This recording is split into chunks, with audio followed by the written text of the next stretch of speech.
در انتخابات روز یکشنبه برای اولین بار در 20 سال اخیر نمایندگان مخالفین به پلته پایانی پارلمان بلاروس راه یافتند. بیشتر کرسی ها را در پارلمان تا هنوز وکیلان صاحب هستند که با پرزیدنت الکساندر لوکاشنکو ضدیت ندارند.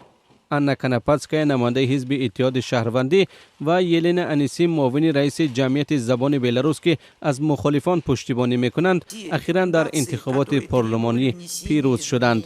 در این باره سردار کمیسیون مرکزی انتخابات بلاروس یلنا یرمشینا خبر داد: خانمان و جنابان، برای من اعلان برگزار شدن انتخابات که در آن 74 از 8% رای دهندگان شرکت داشتند خوشایند است.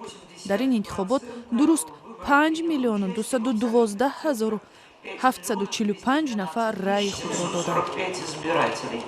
به قول یلنا یرمشینا در انتخابات پارلمانی مخالفان در مقایسه با دفعه‌های پیش سازنده بودند و برای دامن زدن بحث و خللدار کردن انتخابات کوشش ننمودند.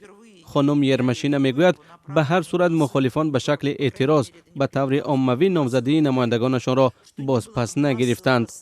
اما مخالفان علیه گفتند که انتخابات با نقض قانون صورت گرفته است. کمیسیون مرکزی انتخابات میگوید رایدهی آزاد و شفاف برگزار شد و تقریبا همه توصیه‌های سازمان امنیت و همکاری در اروپا اجرا گردیدند.